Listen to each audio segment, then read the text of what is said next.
Hey there, everybody. It's your girl Barbie J here, and I am back with Tyler Perry's comedy drama, The Oval, Season 5, Episode 3, Man Down. Okay, so I'm not sure what to say about this episode. I was kind of there for it, and then some things happened, and I don't know what's happening. I don't know what Tyler Perry thinking. So y'all have to let me know down in the comment section what y'all thinking he's thinking because it's not making sense to me. But in the meantime, for those of you who haven't subscribed to my channel, please take a moment now to subscribe, like, comment, and share. So let's get to this recap review. It starts with Dale in Kareem's office, office in his hospital room, and Kareem's cousin comes in and he asks who did this to Kareem. Who remembers? Did anybody remember what Kareem's cousin's name is? I can't remember for the life of me. I don't know why. Only thing I keep thinking is the brother. I got Pinky in my head. Don't ask me. But anyway, um, he asks Dale who did this to Kareem, and Dale said he doesn't know. Then the cousin wants Dale to go with him to get his stuff, talking about this drugs and stuff. And Dale is like, I don't know what you're talking about.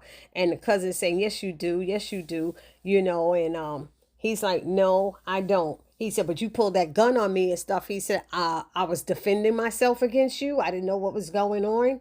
He said, yeah, I bet you wish you had that gun now. So he shows Dale a gun he got in his pocket and stuff. Now, I thought there was metal detectors in these hospitals these days, but I guess not if he got in without one.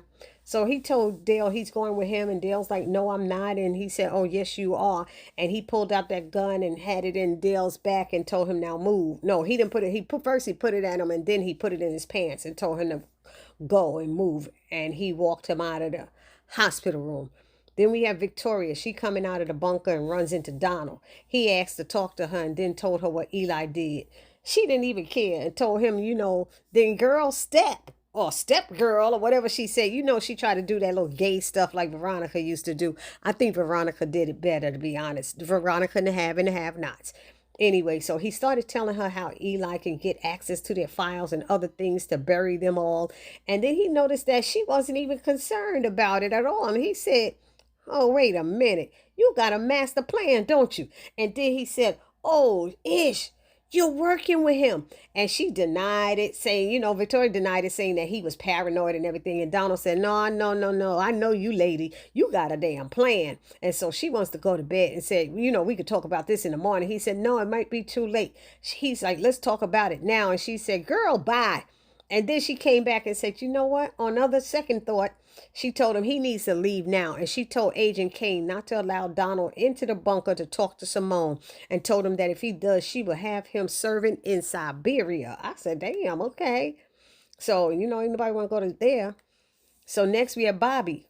He shows up to the White House to relieve Sam, and Max is like, you finally showed up, huh? And Bobby asked Sam if he wants to tell Max what he did. And Sam said, did you die? And then Sam leaves, and bumps into Bobby and everything. And he tells Max, Bobby tells Max what Sam did. And Max is laughing. He think it's funny. And then he keep accidentally hitting him in the chest and patting him and stuff. I think he was doing on purpose because Max like doing mess like that. He ain't even right. And Bobby's like, oh, stop. So he's laughing and he tells him how he had warned him to leave Priscilla alone and that she was using him. And they just went on and on with that stuff, going back and forth like they do. And then Eli calls both of them into the Oval Office to give them their assignments and to tell them that he sent both Donald and Kyle home and doesn't want to see them around there.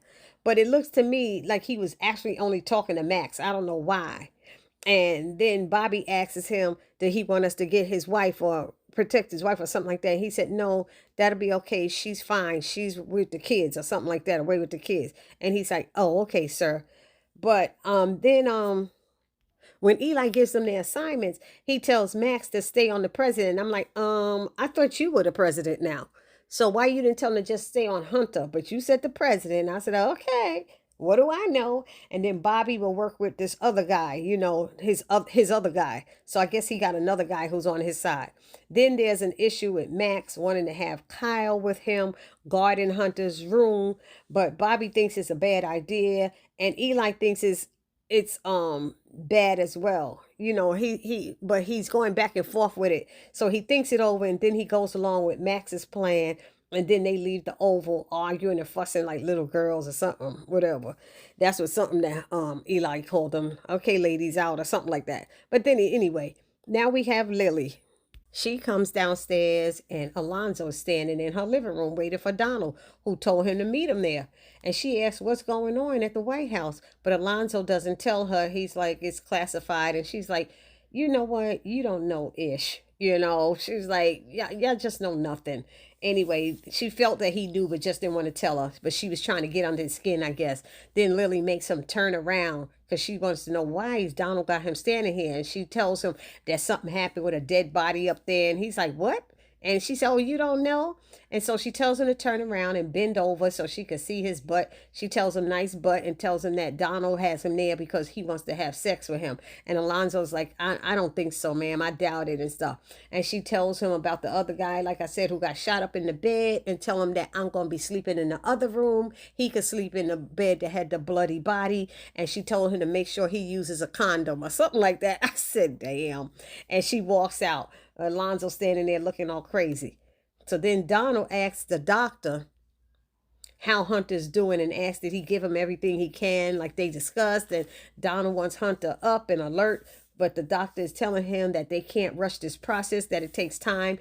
And Donald alerts the doctor that someone is trying to assassinate the president, Hunter. He told him out, and he shouldn't let anyone in there. When the first lady comes in, he better stand right there by her and make sure she and that the president is okay.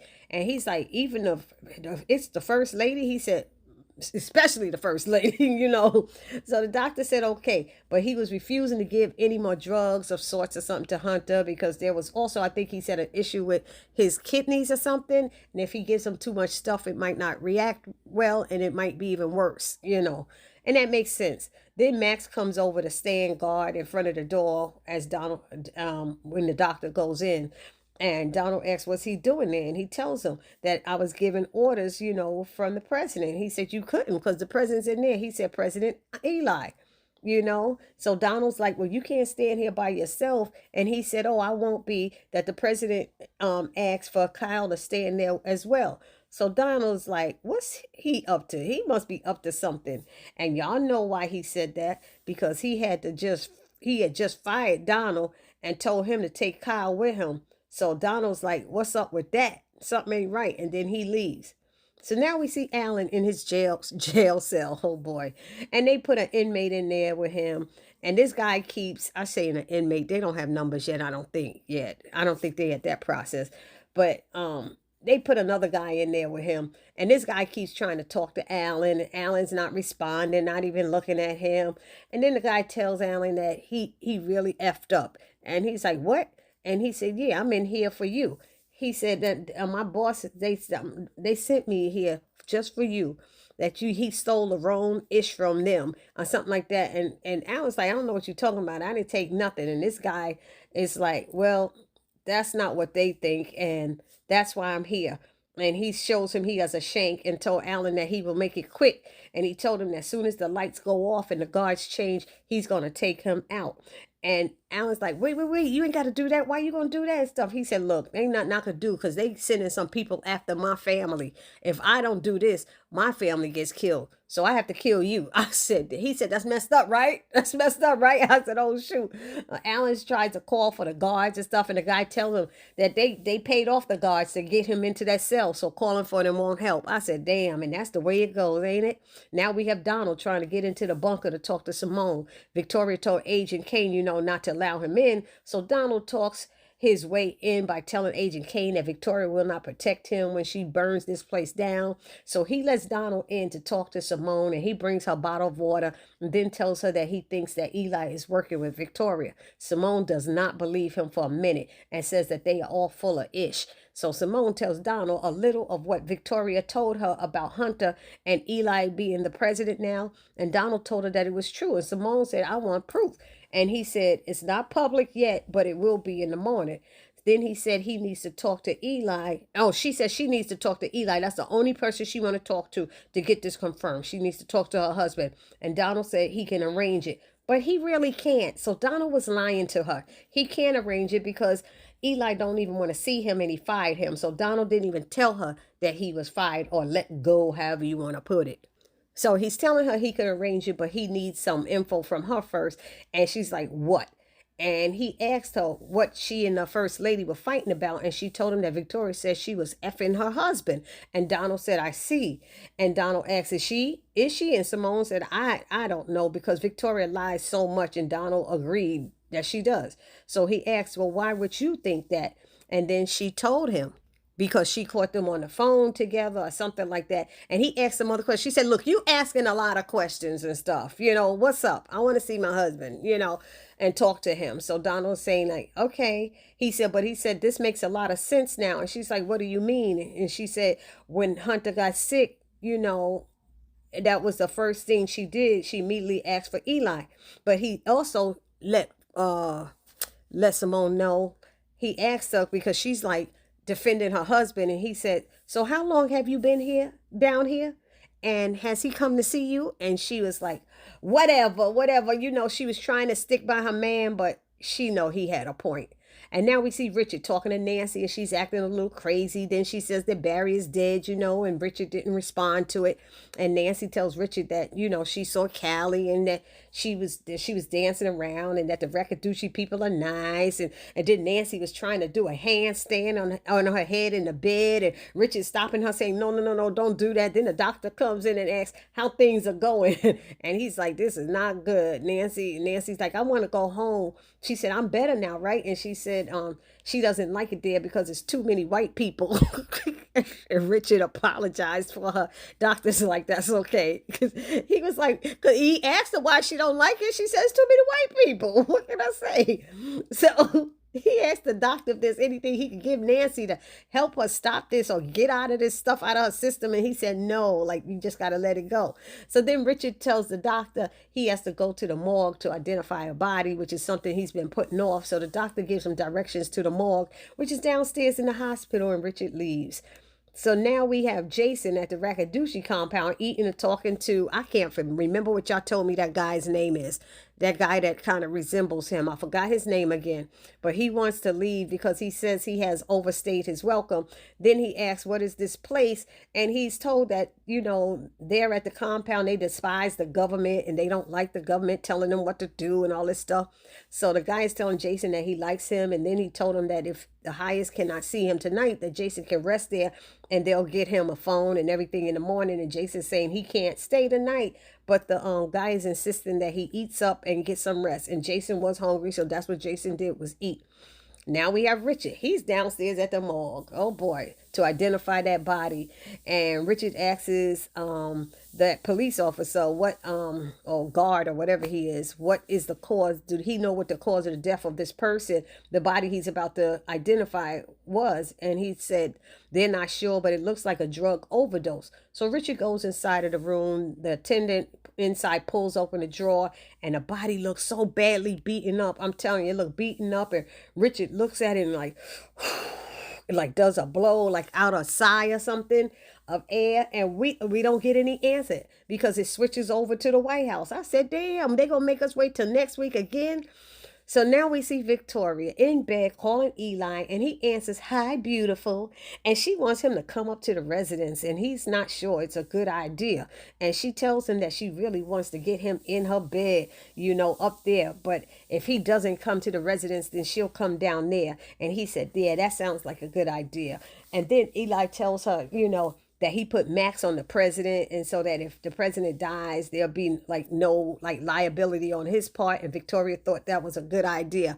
And I'm like, wait a minute, I thought he liked Max. I don't know what's going on here. This is making no sense. So it ends with Sam coming home, and Priscilla's like, so this what we doing? So you just gonna keep coming into my house? And Sam said, this is my house, and I'm going to keep coming. And where do you think you going to sleep? She said. And Sam said, in my bed. And Priscilla said, I ain't trying to hear that, because she wasn't trying to hear that. And they were going back and forth with stuff. And then Priscilla asked if he going to be shooting up every man she goes out with. And he said, yes, if they mess around with what's mine. And Priscilla's like, what's yours? Excuse you? And he said to her that Bobby is a whore. And she said, so is Victoria. And he said, I told you I made a mistake and it won't happen again. I said, they always say it ain't gonna happen again. But she was like, yeah, well, too bad I can't do nothing about that. He's like, look, Scylla, I'm tired. I'm really tired. I need to get some rest and I got to get up early in the morning. I don't want to go back and forth with you with this. So he said, you going to do what you want to do. She said, that's what I was trying to do until you came up in there. But let's be real, Priscilla, you couldn't even go through with it. You knew you was acting all cool and thought you was cute and you was looking fine and everything. And you couldn't even spread them legs. You couldn't even let him kiss on your neck. You was so uncomfortable. You need to see how you looked, girl. Anyway, so Sam said this line that I had never heard before, but I think I understood it. And it went something like, you go ahead and warm up some shit on the stove again, and you going to get burned. And I said, oh, what does that mean? It was something like, I guess you go ahead and mess around with some man again and you're going to get burned. Like you might get a venereal disease or something. I don't know what it means, but that's how it came out over in my head. Y'all let me know down in the comment section what that saying means if anybody knows it. So Sam gets up to go to bed and all of a sudden 5 or 6 guys come out and start beating his ass. They were they were messing him up. I was like, oh, shoot. She had 5 or 6 of them. And they were all bigger than him, whooping that ass. And I said, and that's how it went off. So y'all let me know down in the comment section what y'all thought about this episode.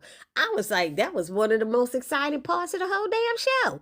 So this your girl Barbie J saying, please do not forget to subscribe, like, comment, and share. Subscribe, like, comment, and share because sharing is caring. And I will see you all in the next video. Peace.